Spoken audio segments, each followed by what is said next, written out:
Southern Miss and Troy are going bowling. It's Locked On Sunbelt.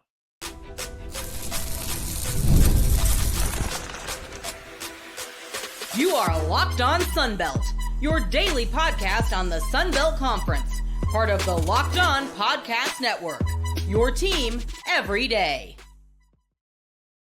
All right, Dave Schultz, Locked On Sunbelt, your teams every day. Today's episode brought to you by Game Time. Download the Game Time app, create an account, and use code LOCKEDONCollege for $20 off your first purchase. All right, not a whole lot of action to go over, right? Only 4 ball games on Saturday. We had the game on Thursday, South Alabama with a win. And, of course, we have JMU and Texas State coming up on Tuesday, which we'll preview in tomorrow's episode. But obviously the big news, Southern Miss and Troy are bowl eligible, both getting their 6th win. So impressive for both programs, right? Southern Miss, 1 win last year. Charles Huff comes in, does get the transfers in for Marshall, quarterback and corner. So those were big. And they have won 6 ball games. Most of them pretty handily, right? These have not been all that close of ball games. Troy has just been a miracle team from the get-go, right? From 28 points against Nichols, 21 points in the fourth quarter against Buffalo. They just seem to come back. Texas State, they were down 28-7 in the first quarter. They just seem to manage to hang in there. Now, on Saturday against the Cajuns, it turned in the second quarter. We'll get to that. All right, we talked about it on all those updates. But let's talk about Southern Miss first. They were up first. And, you know, the great equalizer, and this is, I don't want to hear it because it's the same for both teams. This is the difference between a reason and an excuse, but still a little bit of a reason. Usually the weather is an excuse to me because both teams are in it. But oddly enough, there were no turnovers due to the weather, at least to begin with. Oh, sorry about that. That was family FaceTime. We talked to my brothers and my mother. Usually on the weekends, and this time I happen to be home. Sorry about the interruption. All right, back to it started off with a Southern Miss, right? Good ball game for the first half, 21-14, and surprisingly, again, no turnovers. Then the turnovers happened rapidly, right? ULM gets a stop, but then probably the weather had something to do as the punt returner slipped, fell. The ball lands on him, but he can't hold on to it. Recovery by Southern Miss, touchdown Southern Miss. Throw a bad interception into quadruple coverage. Braylon Braxton Company turned that into a touchdown. Didn't turn the next interception into a touchdown, but they traded punts and scored after that. So all Southern Miss in this one. I will say, let's give you what Braylon Braxton did. 18 out of 23, 248 yards, 4 touchdowns, ran it a little bit. They did a much better job in the second half. I thought at halftime, go back, they had about 65 yards, and they finished with almost 200 yards. So they did a good job of running it in the second half. Probably once they got the big lead, they just kind of ran the football. 38 carries, 197 yards, over 5 yards, a carry, and 3 touchdowns. And again, tough to have a better ball game. I mean, so I don't understand QBR. How is Braylon Braxton, 18 out of 23, for 248 yards, 4 touchdowns, no interceptions? Like, what's a good QBR? I guess I have to ask that because this QBR is 65.4. You would think that it would be much better than that because he had a whale of a ball game. Matt Jones ran it in twice. Jalen Carter ran it in one time. Chapman had 83 yards in the air, 1 touchdown. Kieran Heath had a touchdown score, and Braylon Brown had a touchdown score. He gave it, he spread it around, right? Chapman, Metcalf, Heath, Brown, Briggs, Chester, Jones, Micah Davis. 1, 2, 3, 4, 5, 6, 7, 8 different receivers. That's nice. That's pretty good.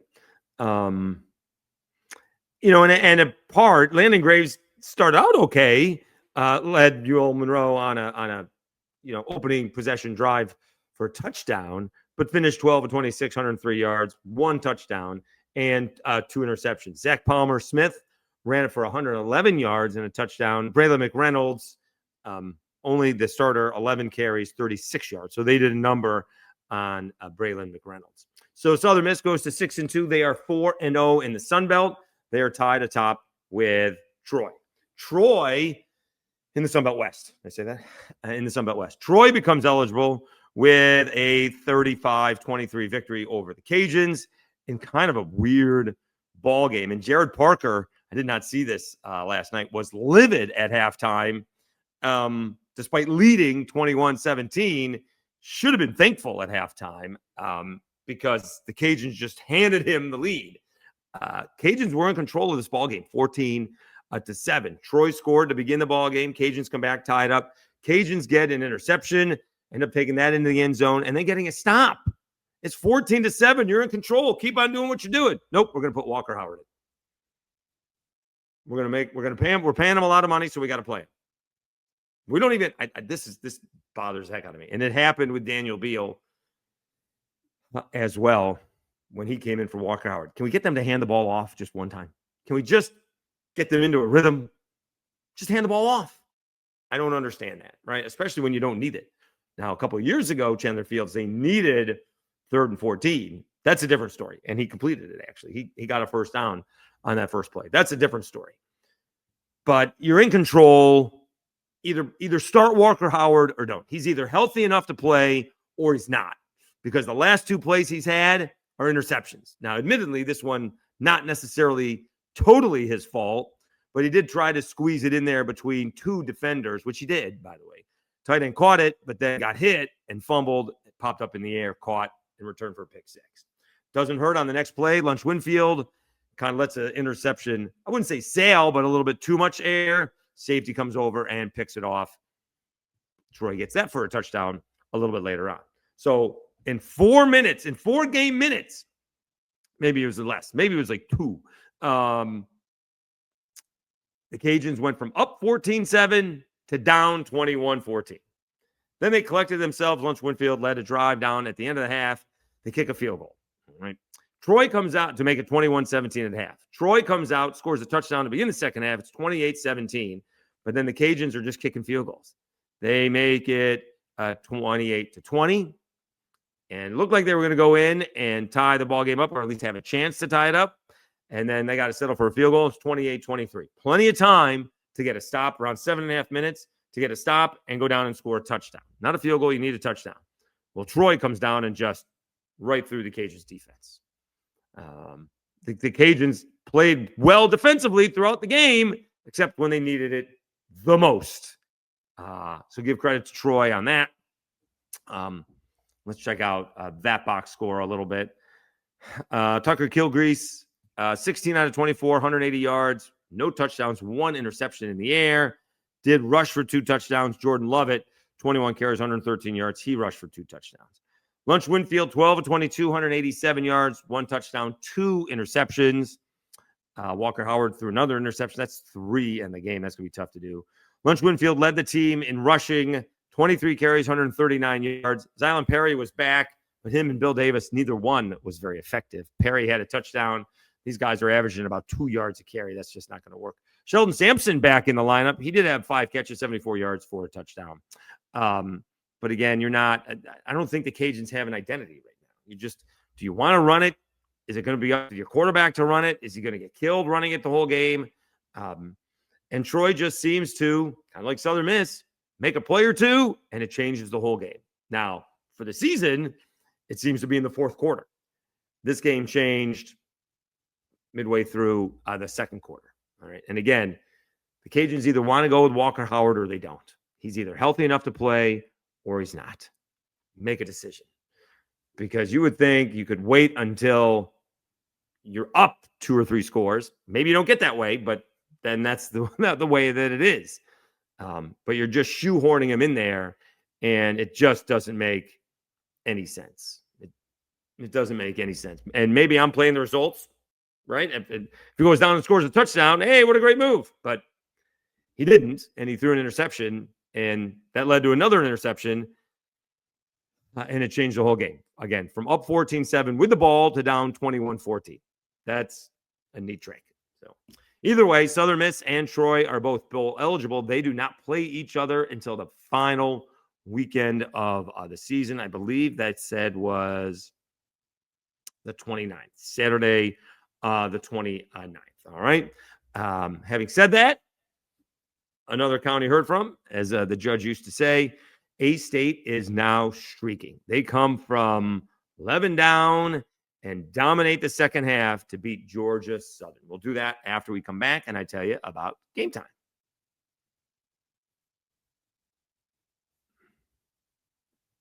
College football is back, and I couldn't be more excited. The tailgates, the rivalries, the energy in the stands. There's just nothing like it. But let's be real. Actually, getting tickets can feel more like a battle than the game itself. Endless queues, hidden fees, prices jumping at checkout.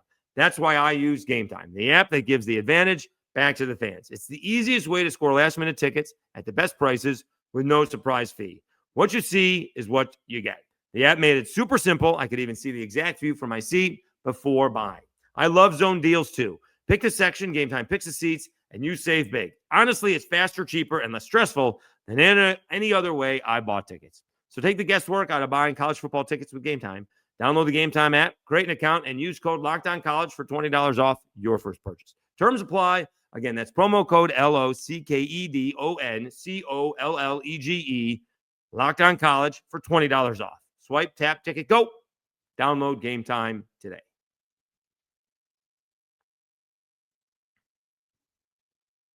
All right, Dave Schultz, Locked On Sunbelt, your teams every day. Admittedly, I had forgotten that Arkansas State was already on a 2-game winning streak when we previewed this game against Georgia Southern. Georgia Southern coming off the win against Georgia State. They're looking to win 2 in a row and get closer towards, in fact, they would have been 500, I think. And Arkansas State with a win is going to be 500, but they've won. They would be having won 3 in a row. Arkansas State beats Georgia Southern 34-24. This ball game was 21-10. Late in the first half, Georgia Southern in control, couldn't get a stop at the end of the half. Arkansas State ends up scoring. Jaylen Raynor punches it in, and it is 21-17. And then Arkansas State outscores Georgia Southern 17-3 in the second half. I don't know what the total yardage is. Let me see if I can figure that quickly. Like Georgia Southern had almost 200 yards in the first half, had like 138, 137 yards in the second half. Arkansas State had a lot more than that. They almost had, 235 yards, so something along those lines. So they outgained Georgia Southern by 100 yards. And, Georgia Southern just could not do anything with it. Oddly enough, I don't think Georgia Southern had any turnovers. Usually, you don't lose by 10 if you don't turn the ball over. And Arkansas State had 2 turnovers. And so I'm so thrilled for Butch Jones. And you guys know I'm a huge Jaylen Raynor fan. 34, 27, 216, 1 interception. So not great in the air, but on the ground, 15 for 54. Not 1, not 2, but 3 touchdowns. And Arkansas State did a good job of divvying up the carries. I mean, Kenyon Clay, 17 carries, 124 yards, and a touchdown. Devin Spencer, 14 carries, 123 yards, no touchdowns. Could there be a little bitterness? We're doing all the heavy lifting, but Jaylen Raynor gets to punch it in the end zone. a little bit. We're doing all the work getting down there, and then we don't get the payoff at the end. I'm sure there's no problem. But maybe you're giving your quarterback a little bit of grief. Hey, how about spread the wealth a little bit? All right. And so now Arkansas State is 4-4. All right. And someone reached out to me, follower on Twitter. A-State controls their own destiny. Well, and I probably got this from Bob Costas. Technically, if you believe in fate, they don't have any control because it's already done. All right. Whatever is going to happen is going to happen. There's no control. That's what fate means, right? At the same time, so does Southern Miss and Troy. All right, that the first Southern Miss and Troy lead the division, and Arkansas State is right behind them, 3-1. They go to Arkansas State goes to Troy this weekend, 8 p.m. Eastern time. Goodness gracious, on ESPNU. That's huge, and then Southern Miss. So tall task to go into Troy and beat them. Not that they can't, but a little bit of a tall task, for sure. They did beat South Alabama, and that's their only win on the road this year. They lost to Monroe 28-16. They lost at Kennesaw State 28-21. They lost at Arkansas. So it's going to be a tall task. I'm sure we have a line, and we do. Troy is 7.5-point favorites. That seems about right. Maybe a little, maybe go to 6. We'll see if that drops before the weekend. But we do have quite the race in the second half of the season for the Sun Belt West. And now you want my head to start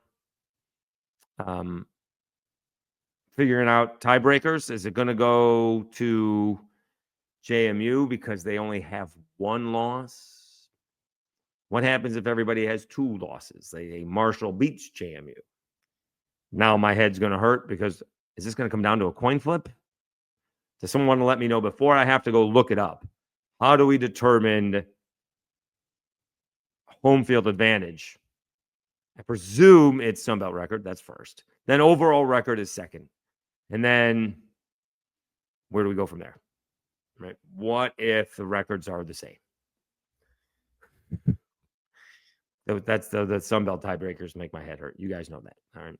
All right. And you know what? We didn't do the ODU App State game. We did forget about that one. So we'll do that. We'll probably do that. We'll do that on Tuesday. All right. ODU does hang on 24-21. AJ Swan actually places JJ Cole. So now we probably have a quarterback controversy for App State.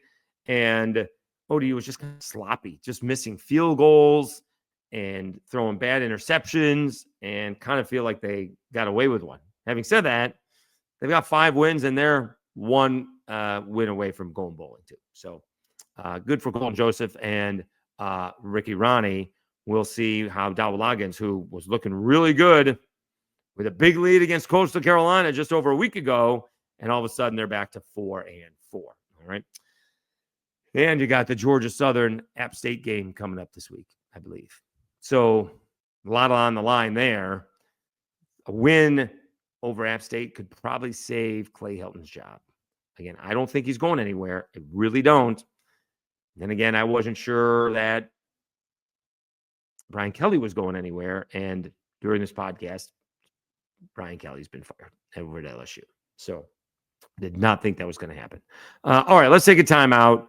Let's come back and let's talk the mess that the Cajuns and Eagles are, because it's not pretty. These two were the 2 teams I picked to win the divisions, and the Cajuns are a disappointment for one reason, and the Eagles are a disappointment for another, as far as I'm concerned. All right.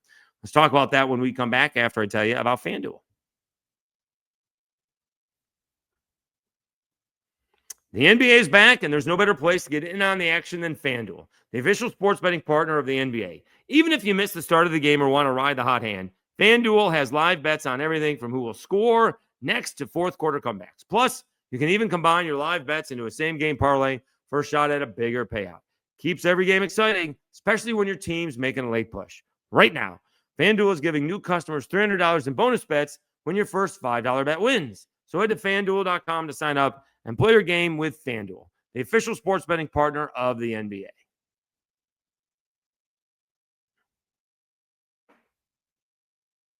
All right, Dave Schultz, Locked On Sunbelt. Your teams every day. Okay. We've talked a little bit about why the Cajuns are a mess. It is not that hard to believe you replace 3/5 of your starting offensive line. One of them was like your third-year starting center. And it's going to be an issue. Go look at LSU. They replaced 2 tackles that basically been starting since they got there for 3 years. Not quite as easy as it would seem. So the Cajuns have had issues on the offensive line, and then they got hurt. So there wasn't a whole lot of depth on that offensive line. And then from the get-go, basically, they've been playing with a backup quarterback. All right. I met Daniel Beal a long time ago when he was getting recruited. I'm not sure he's an FBS quarterback. Okay. The game has not slowed down for him for whatever reason. All right. Did lead them to a win over McNeese, but that may be the level of football that he should maybe find. All right. Lunch is more exciting, right? Had that big win over Marshall, but seems to be rather limited, although it seems to have potential, but a little limited. All right. But those are reasons. Everyone's like, why can't we do this? Why can't we do that? You're playing with a third string quarterback. All right. Which makes it all that more impressive what Troy is doing with a backup quarterback. Didn't go that well for Troy. Took them a good 3 or 4 weeks before Martin Caldwell figured things out. And by the way, he threw the winning touchdown for Texas against Mississippi State. Did you see that? Manning got a concussion or hit his head on the ground, whatever the case may be, had to come out. Caldwell throws the game-winning pass in overtime. Talk about coming in cold. So the Cajuns receivers can't catch. I'm not sure what that's about. And their defense is not very good. Again, if you go back and look at that Troy ball game, the defense played pretty well, right? They gave up a touchdown to begin the game, and then they didn't give up a touchdown, as far as I'm concerned, on the defense until the third quarter, and then the last drive of the game. The 2 middle touchdowns, when you go from 14 to 28, or you would go from 7 to 21, that was on the offense. Right? And one of them was a pick six.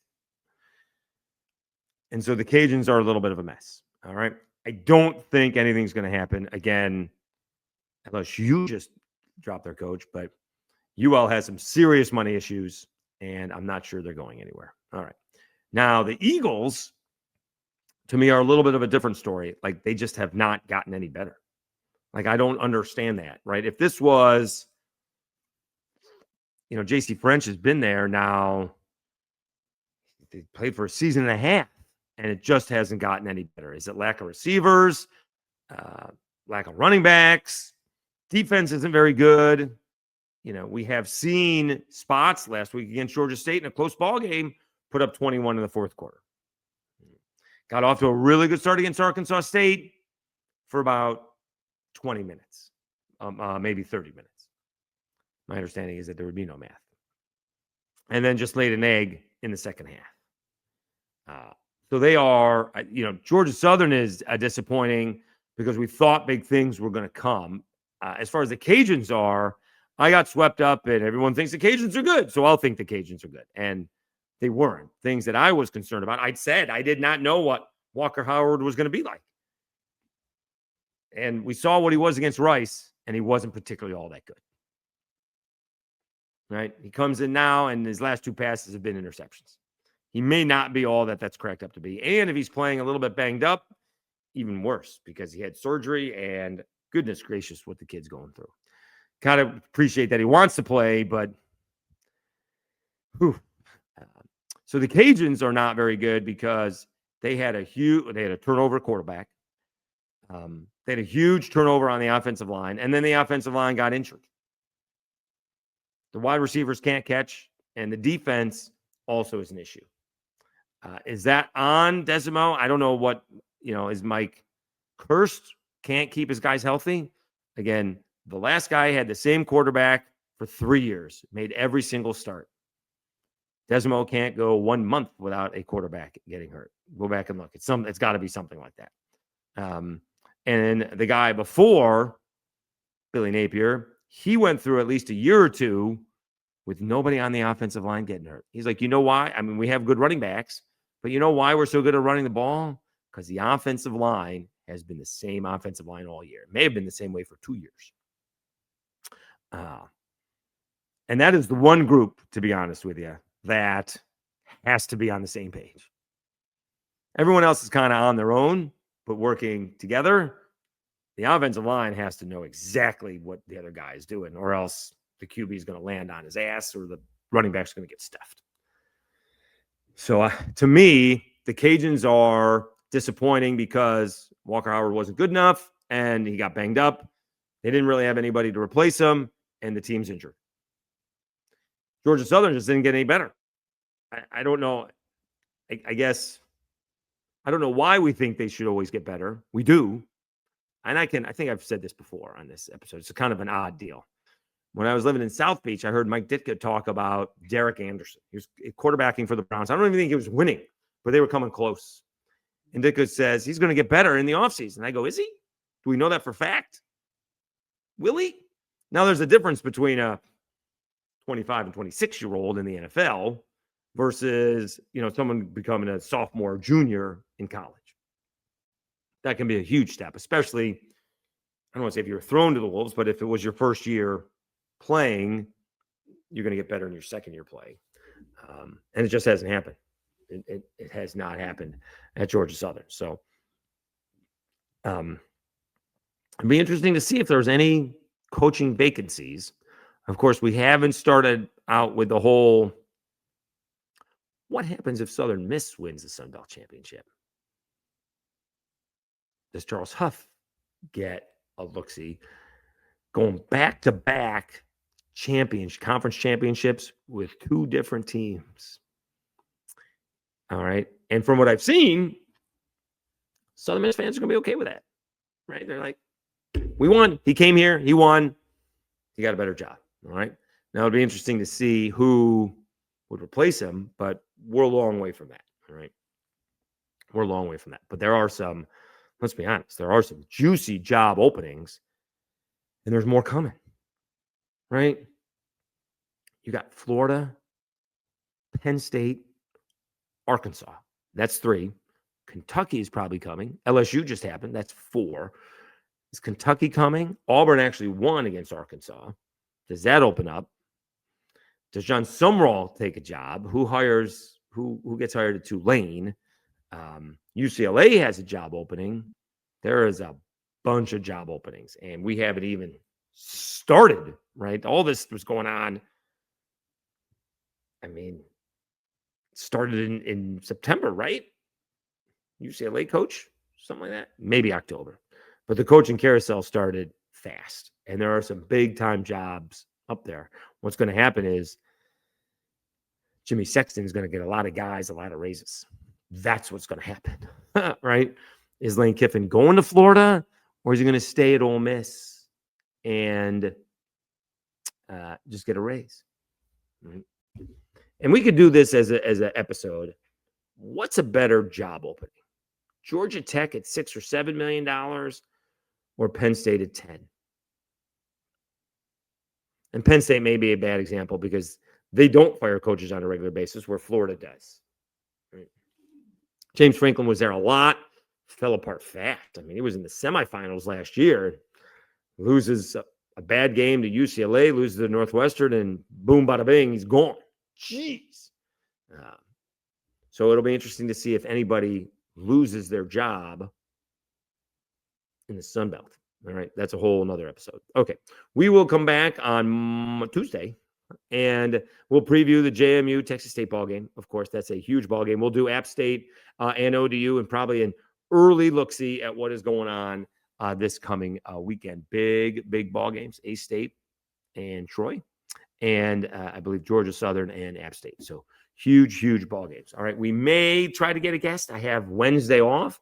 It's just easier for everybody if I can be at home all day and then work around their schedule. I don't worry about my schedule. Work around their schedule. Although usually when I'm available, it's at night. So that's usually when they're done, right? Anyways, thanks very much for tuning in. Really appreciate it. We are going gangbusters with this one video. I think it had 500 views, and now it's got like 12,000 views. So that's a big help. Southern Miss bounced back after their loss to La Tech. So I don't know why it took off. We could probably do a whole episode on why Southern Miss fans are obsessed, that I think they're fortunate when it comes to turnovers. I think they're very good, but I think the turnovers are fortunate. That could be me. All right. I don't understand how you don't see it any other way, but they don't understand why I don't see it their way. So it is what it is. But I do appreciate them going back and forth. And relatively speaking, what's the word I'm looking for? just a conversation going back and forth. Pleasant conversation. All right. I do keep on asking why they care so much, but they do. They care. Doesn't matter to me on why my team gets turnovers, but they seem to care. I think they're lucky and not good. I do think they're good. I think the turnovers are lucky. I don't know why we can't do both. All right. That's another idea for an episode. All right. Again, thanks very much for tuning in. Have a great week. I enjoyed my weekend. That was a tremendous weekend off. Basically have set up the apartment. So that is good. Not tripping over everything. Appreciate your patience with everything that's been going on. And we will talk to you again on Tuesday. You've been watching and listening to Locked On Sunbelt, your teams every day. Have a great week, everybody. We'll talk to you again on Tuesday.